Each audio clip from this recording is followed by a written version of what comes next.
Hi, everyone. You're listening to this episode of Tiffany and You. This is your host, Tiffany You.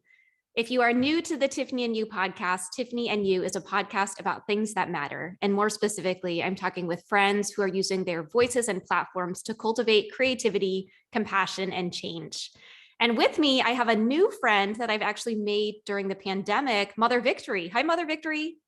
Hello, how are you? Good. You and I met because we were both part of the Learn on TikTok program. And I remember when I finally hit 100K on TikTok, you came onto my live and you congratulated me because you've been following me since there was a point where I didn't have a lot of followers at all.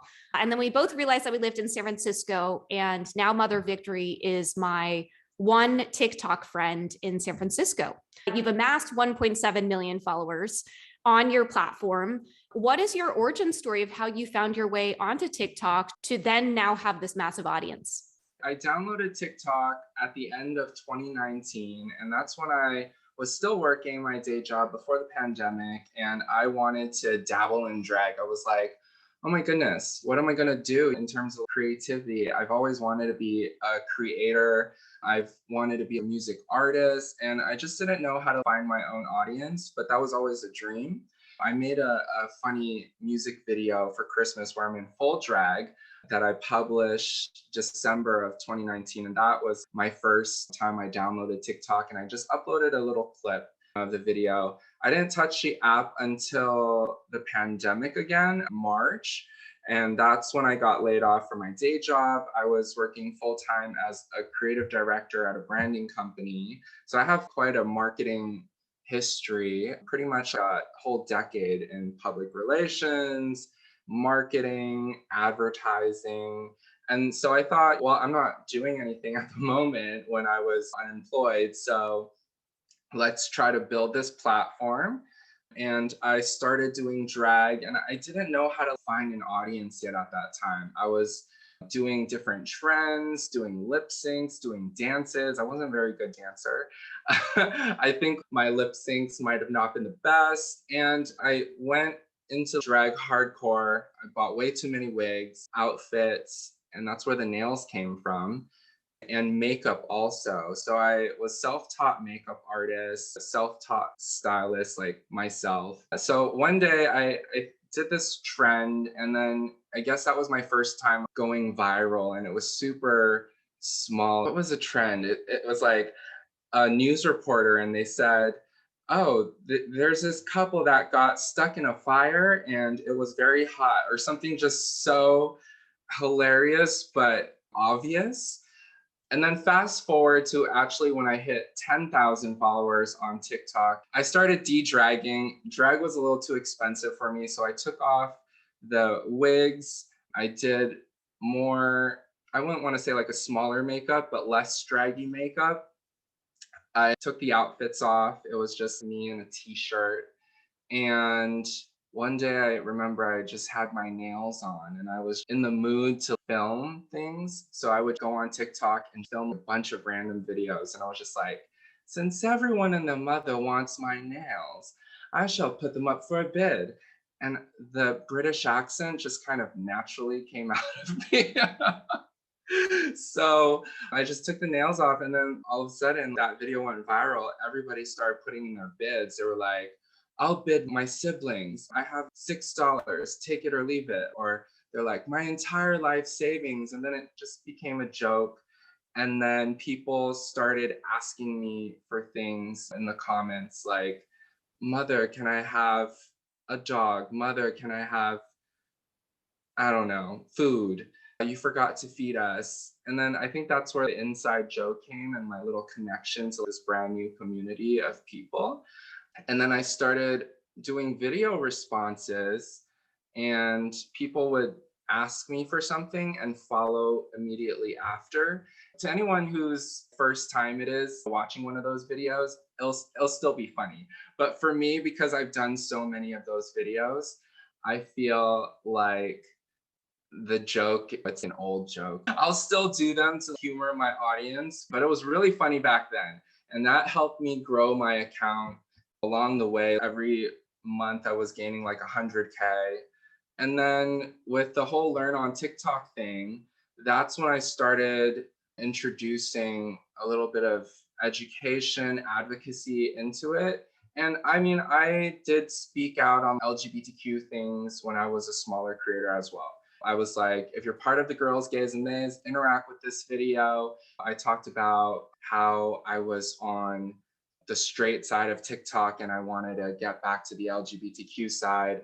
I gave people some encouraging words, like if they're part of the LGBTQ community, there's a community out there that's waiting for them, that loves them, which is now known as my infamous first video.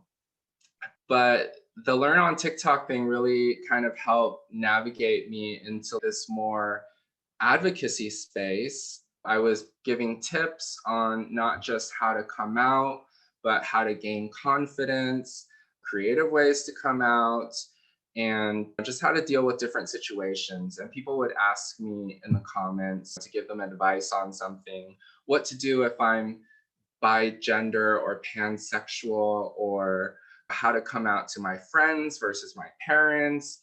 And so that's where the advocacy kind of happened. And then I think that when the Stop Asian Hate movement happened, it took it to a whole new level. We were talking about it in one of our webinars, and I think you and Co had asked me if I could speak on it with my platform. And that's one of the things that led me to make video after video of doing it. I was like, I made one, it went viral, it spread a lot of awareness about the Stop Asian Hate movement. And then I was like, all right, let me make another one because we need to keep talking about this. So every week, I think I made a total of 4 videos speaking about it. And I think that was also maybe one of the few first times that I've experienced a lot of hate as well from the wrong side of TikTok. People were coming at me saying, oh, you're the reason why I hate Asians, or you should throw yourself in a fire, or you believe what the media is saying, and then really try to push the narrative that it's Asians versus white supremacists or something like that. It was 3 days in a row of pure hatred, and then it kind of died down. For some reason, though, controversial videos that go viral on TikTok aren't very easily taken down. I don't know if that's TikTok's way of continuing the conversation, but same thing with the LGBTQ stuff. Coming into Pride Month, I was talking a lot about Pride. When they put me on their front page for your Pride hashtag, it hit a lot of supporters, and at the same time, it hit a lot of homophobic people. With the good comes the bad, and as you grow as a creator, you just kind of learn to deal with different scenarios. And I remember myself when I hit 1 million followers actually in January, and I was like, oh my goodness, I have a few people that just don't like me, and we're trying to push different narratives to try to cancel me. And I would even go into a random live. And this is why I don't like to respond to DMs or dual lives with complete strangers, because they will go on and they'll just be like, oh my goodness, someone in the comments says you're homophobic. Someone says you're transphobic. I'm part of the LGBTQ. I've done too much advocacy for that narrative to even be true. But I remember myself at 1 million being like, I don't want to get any bigger than 1 million because people are literally coming for my throat. You have all this support and it's amplified, but you have all this hatred and it's also amplified. And you're trying to navigate and tell people that this is what you stand for. These are your values. This is how you want to use your platform.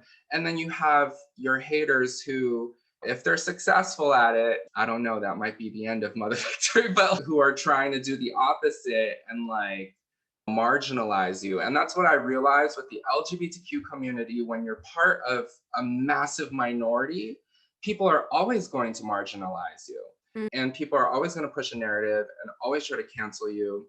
And it's the hardest thing on social media, because everyone has opinion, is to not say anything. Is silence is power at some point when it comes to social media, because you don't want to give these people all your energy and your attention and the platform. You want to use your energy to continue to spread positivity, awareness, and entertain people. For me, I don't want to become one of those pages where everything is about drama. Every single post is about a social issue. Yes, it's great to use it. And I have used it for advocacy and for social issues, front and center, but like there's a balance for me.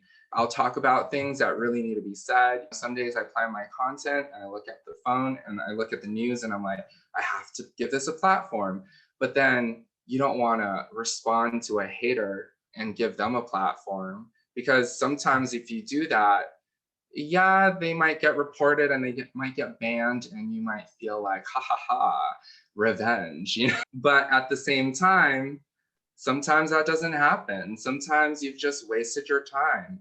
Other times, you not only wasted your time, you've gotten a portion of your followers to agree with them. Everyone's on the spectrum of like, they're like morals. Some people are pretty young on TikTok and can easily be persuaded by someone who just comes on with no research background, anything, and just confidently say something. And just that confidence and the way they say it makes everyone believe them. So I'm like, all right, I'm pretty smart. I'm a smart cookie. I know when not to say things. I know when to say things. I know when to be kind of foolish, when to play things down, when to give things my seriousness. So I'm like, all right, this is how the playing field is. Let me just navigate and with the growth, get to a place that I want to be at.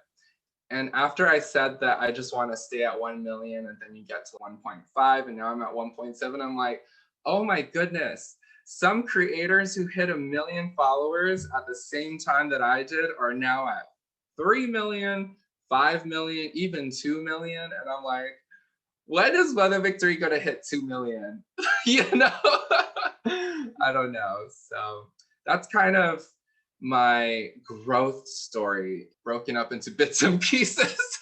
There was a lot to unpack there. First of all, thank you for sharing that you were laid off. That's also an area where people have a little bit of shame and let that shame fester because they're embarrassed to tell anyone that that's what happened. But then you said, in this in-between period, I'm going to dabble in, find my way onto TikTok, and then being able to really experiment with figuring out what your identity is. The wigs didn't work for you, the costumes didn't work, and it came down to putting some nails on some gloves and focusing on makeup.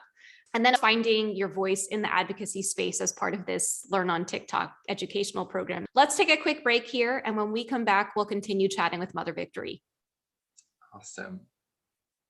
And we are back from the break. You're listening to this episode of Tiffany and You, the podcast. I'm here with Mother Victory, 1.7 million followers on TikTok. And before the break, Mother Victory was giving us a rundown of their entire journey onto TikTok. But I thought I would come back in and talk to you a little bit about your experiences being at the intersection of the LGBTQ plus and API communities, because I know you and I have talked offline about the visibility or lack of visibility that intersection gets. Mm-hmm. In the API community, it's still very conservative. I mean, with the younger crowd and the public facing creators, behind the scenes, you don't know what's going on. But from what it looks like everybody's supporting everybody. And TikTok makes it look like everybody's standing in solidarity. But that's not the case, because culture is a very difficult thing to change. You would think like Black Lives Matter would support the LGBTQ, but look at the baby right now. You know what I mean? Do you know that story? So he's basically feeding into the stigma that HIV and AIDS is like a gay disease at the moment. And he's getting a lot of backlash for the comments he's made and his lack of apology, his insincere apology. But in the API community, there's a lot of homophobic people in the community as well. Take my parents and almost my entire family. And in the API community, people don't like to talk about it. Yes, my mother knows. Yes, my dad knows. I don't talk to my fathers, like my biological father and my stepfather. There's no communication between us. And it's because they are aggressively homophobic. And being aggressively homophobic means you don't talk about it, you let your anger just fester up to where you can feel the tension in the room when we're together. Mm. It's a very kind of dangerous space to be in when you're at the intersection of API and LGBTQ. And it's a tough one to navigate. If you're LGBTQ and API and you come out when you're young, congratulations. That is a big feat because for most of us, we come out when we're older because when we're younger, our parents have never given us that confidence. It's like, don't walk like that. Don't hold your hand like that. You're not allowed to go to the lingerie section or the nail section or the makeup section in the mall. And it's a very kind of violent pushback. It's like Mm. you get a slap on the hand or like you're just met with all this anger like how dare you touch that makeup or like why would you want to go into Victoria's Secret? So there's that, and then there's also all this unspoken support. My family members won't ask me if I'm gay or not. They will ask another close family member, oh, are they gay or do they have a girlfriend or something like that?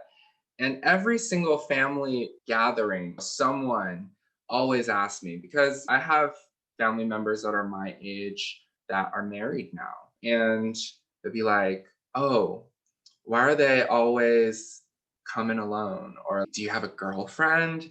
So it's very put you in a box. Even my mom will try to push me in that direction while she's watching television. She will make super positive comments when a straight couple is kissing or something. And I also want to put this example. A lot of family members think Titanic is a classic and it's become this classic.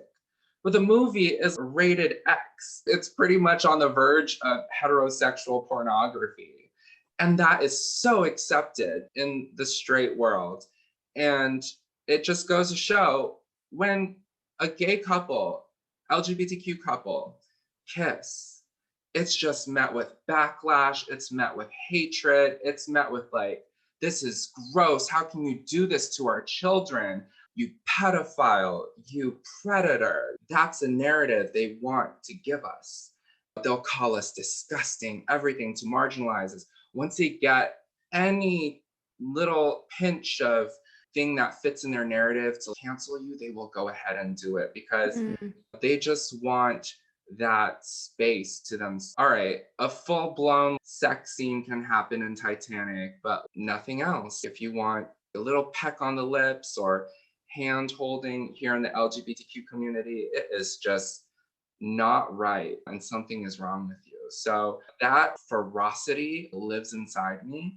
And I'm like, I will continue to just live my life fearless, unbreakable. And that's what is inside and behind the whole Mother Victory thing. And the name Victory came from that because I was losing a lot in my life, not just in my work, relationships, but also my identity. I would go into a room and everybody would leave the room. Heck, I'm surprised that I have 1.7 million followers. I didn't think I was likable. I'm definitely not a thirst trap. I'm definitely not the funniest. I'm definitely not the smartest. I didn't go to the best school. I didn't have the best job. I really had to claw my way. I still don't get paid as much as some other people.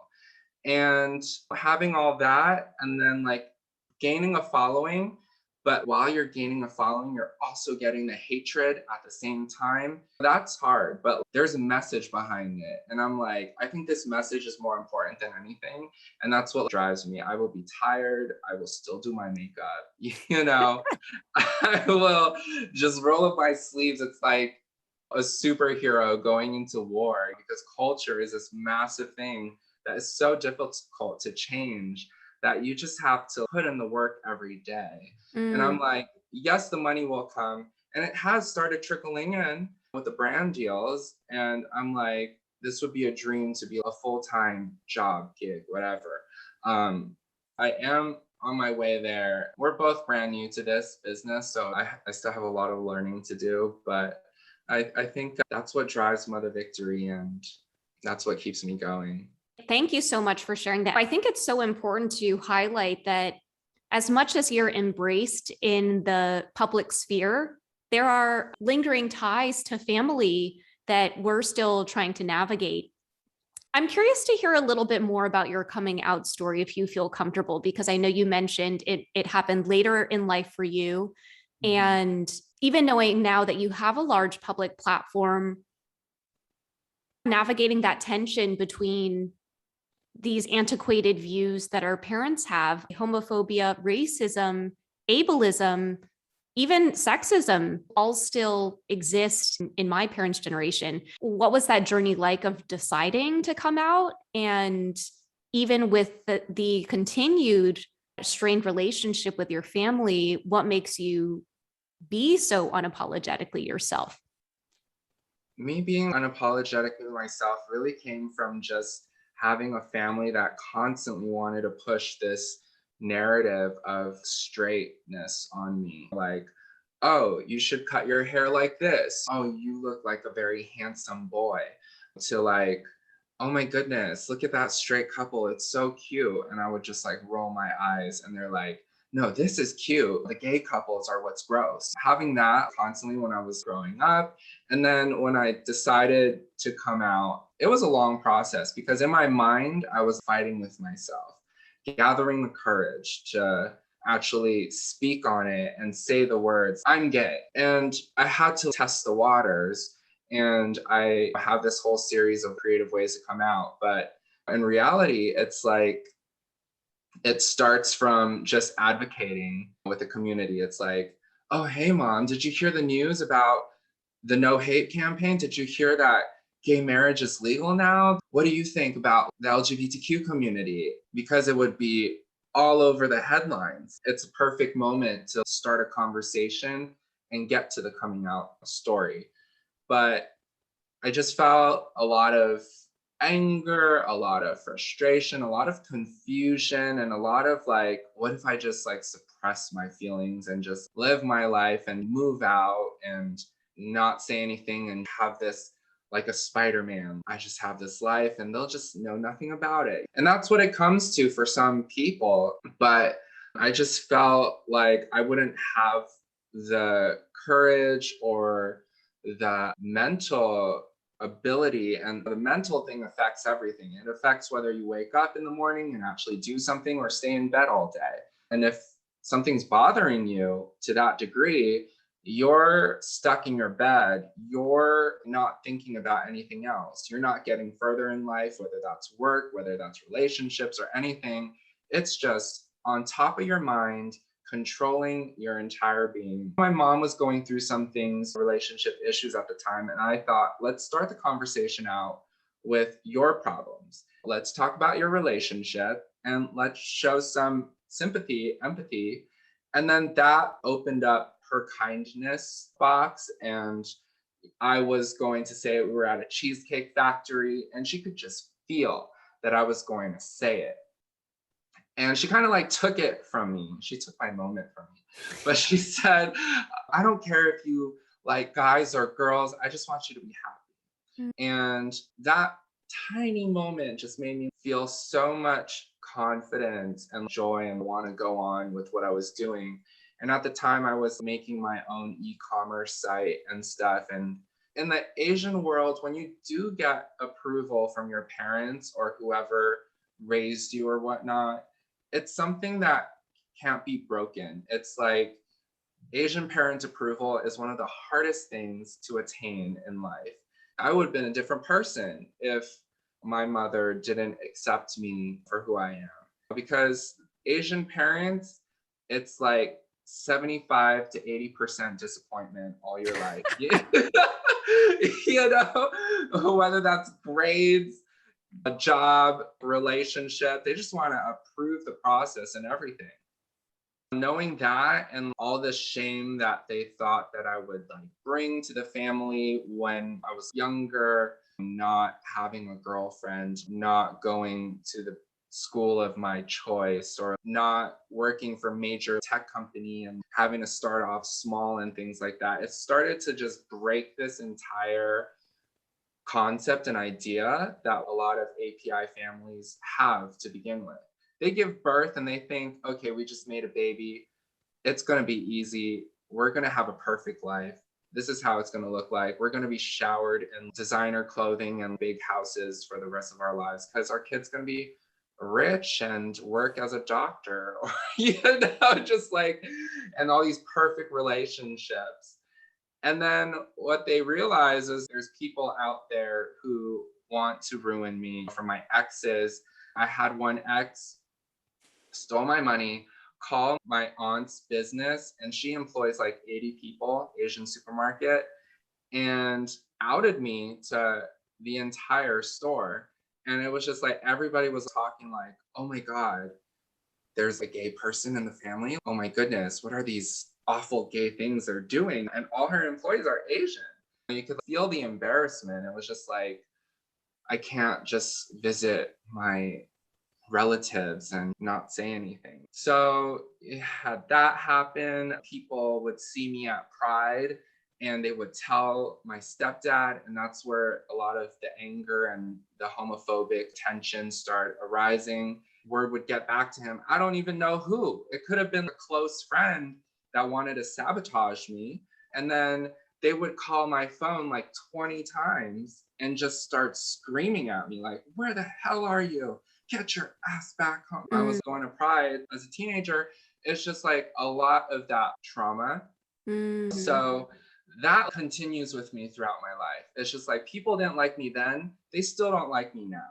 They don't like the way I look. They don't like that I'm a part of whatever they're doing. They don't even want to see me. I'm not the ideal way that anyone wants to be a friend with or invite to their party or their wedding. It's just like the vibe's not straight enough. It's just a lot of not fitting in and people just not even wanting to bother with you. So that's how I feel. Even now to this day, I'm like, yeah, there's this tiny portion of the LGBTQ community that accepts it and whatnot.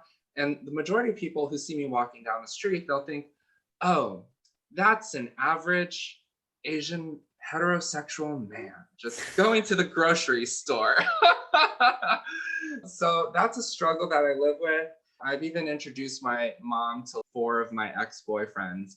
But because of the stigma and because Asian parents are so harsh, I've even had boyfriends start the breakup process because they're like, well, your mom doesn't accept me, whether it's race or LGBTQ. And she does it in such a passive aggressive way. And I think anyone can pick up on passive aggression from you showing her pictures of you two, and she'll just be like, why has he got to look so angry all the time? Or you tell her one little problem that you have in the relationships, and she's like, ugh, I don't like this person. Only bad people would do things like that. Everything is just picking and choosing where she puts her negativity, to the point where she just completely doesn't accept anything that you bring. It's not just you and you present it in the way that she wants you to be presented in.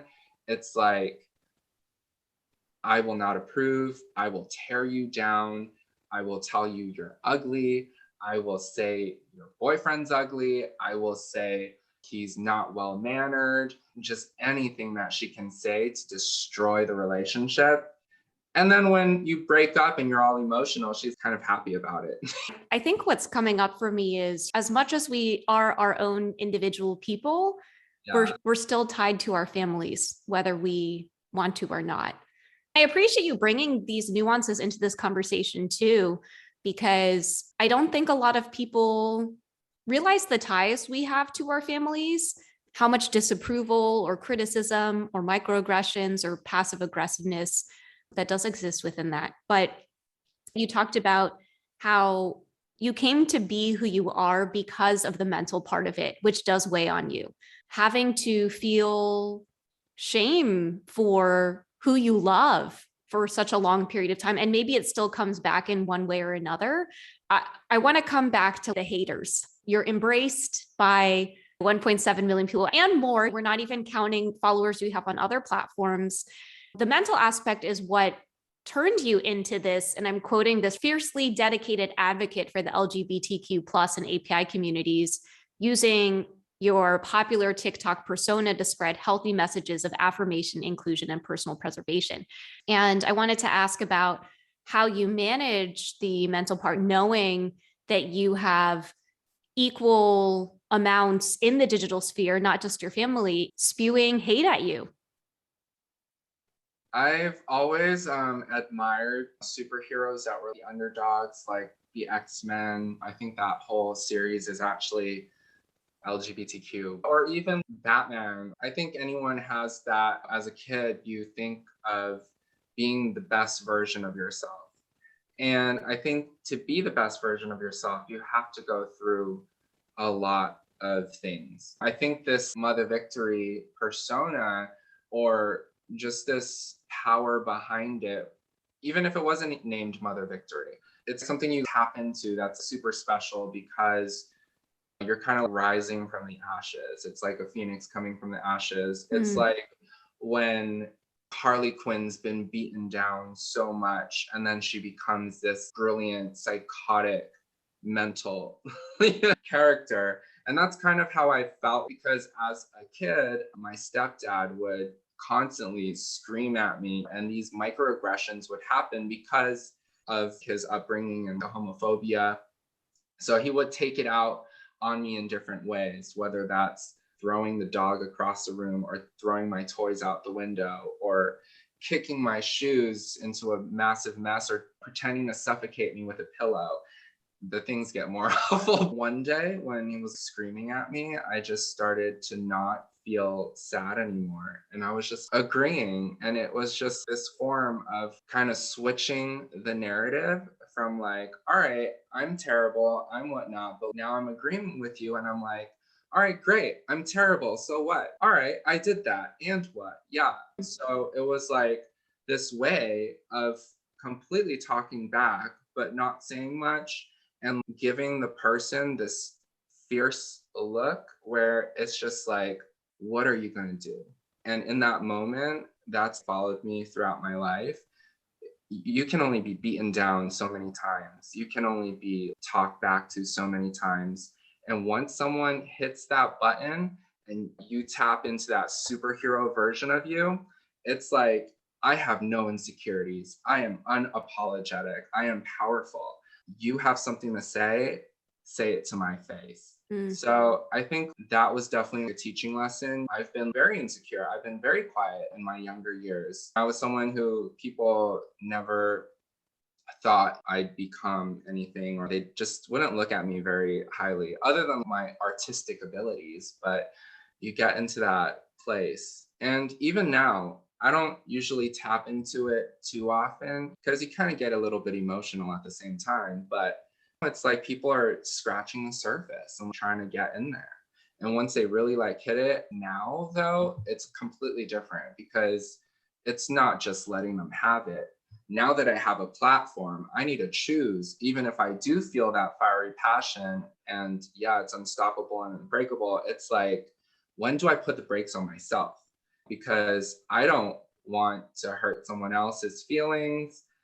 As much as we all love a taste of revenge and giving people a taste of their own medicine, sometimes I'll do it in a playful way as to create some sort of entertainment from it. And that's where the comedic side of Mother Victory comes from. I'm both speaking truth, I'm kind of canceling someone, but I'm doing it in this fashion that's still classy and sassy.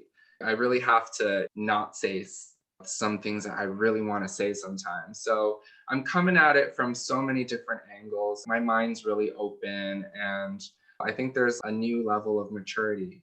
You get to that moment, you just want to fight the world because the world's made you feel a certain way. And then you grow to this level where you now have some responsibility and you need to pick and choose your battles. So it's a whole different dynamic now with like a platform and using my voice for things. And where do I give my attention, because Mm.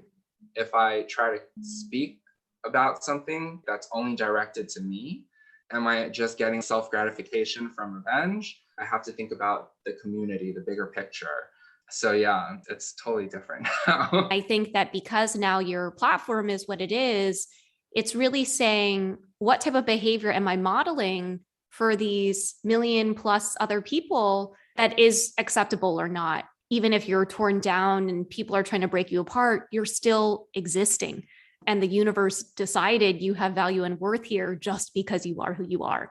And I think that there is an opportunity to be really broken down by that, or like you kind of have your superpower instincts come out and be this phoenix rising from the ashes. And then the last thing that you said was that there is power in silence. I can also see that going both ways, especially during Stop Asian Hate. I would have loved more, not only of our community, but also people who didn't look like us to be speaking out. And that's a type of power too, is how are you using this power you have of silence to choose when you say something or when you don't? I love the vulnerability that you showed up in this conversation with. This is actually part of the reason why I love having this podcast. Is it's really a way for me selfishly and everyone who's listening to this to deepen our connection with you and get to know who is Mother Victory. I always close with the same question, which is, what are you grateful for today? I'm grateful that I woke up and I have another chance at life today. Wow, I love that. And if our listeners or the people viewing this want to follow you and support your work, where is the best place to do that? I would say my TikTok, mother_victory. Hopefully I get the Mother Victory handle, but one of my fans has it and TikTok won't let me have it for some reason. But you can also go to mothervictory.com and read the story about me and my blog updates as I continue this journey. And it's linked to all my social media, so you can find me all in one place on my website. Maybe by the time this episode goes live, you will be at 2 million. And if not, head over to TikTok, give mother_victory a follow, and let's help you get there. Definitely. Thank you so much, Tiffany.